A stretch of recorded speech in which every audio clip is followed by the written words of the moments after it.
of us find it hard to accept that some of the wrongs we've suffered simply can't be righted.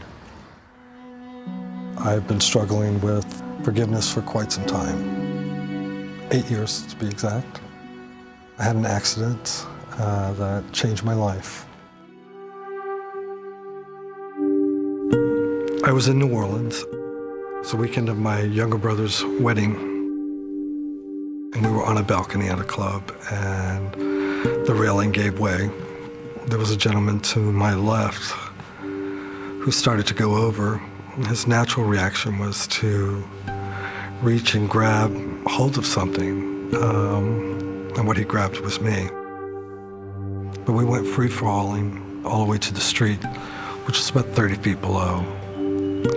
I felt like I was going to die that night, and it's still hard to think about it. Stephen Rowell continues to suffer from nerve damage and debilitating seizures. But even worse is the emotional toll that his accident has taken. I've been holding a lot of anger and just a lot of pretty horrific emotions in regards to the club owner. It seemed that, every time I felt like I might be able to let go, I would have a seizure. I look back at some of my journals. I was really angry about this and relentlessly unforgiving. And it just kept me in that place. It kept me sort of trapped in that place. And again, one more time, breathe in fully. At the suggestion of his therapist, Stephen has enrolled in a forgiveness class at Stanford University, a 5-week program designed to alleviate anger, stress, and depression. This is a guided educational practice in forgiveness. I lead you through a series of practices that at the end, you become less attached to a certain negative point of view about something that's happened to you. I'm going to ask a few of you just to talk about what brings you here. How about you? I'm being sued by somebody who's, there's no basis. It's just painful. A bad childhood, had somehow anchored, me into a pit of negativity. But I'm getting to the point where... What I see is so often people have become paralyzed because their anger hasn't worked. They have no idea what else is available and are stuck by something that's not working.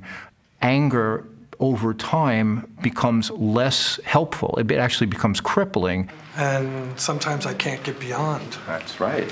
what's happened in the past. So what would forgiveness be? You're right. And what would it mean to forgive? Well, for me, it would mean everything. Somebody else. Dr. Fred Luskin created this program in 1999. Since then, it's been tested around the globe. We worked with people from Northern Ireland from both sides of that conflict. We have really good data that it was helpful to them. People would come, some of whose children had been murdered decades ago, and it was just eating them alive, and we taught them things about forgiveness, and we could show that it made a significant difference. So what would be a question out of that? They had reduced depression, reduced anger, physical improvements, reduced stress, and more hopefulness. Does thinking that someone doesn't deserve compassion, does that help solve your problem? No, it doesn't. Does thinking that someone doesn't deserve compassion help you feel at peace? No. So why do you continue to do it? Well, because I hadn't taken... In each class, Luskin provides exercises to help students see that they can't control what happened to them, but they can control how they think about it.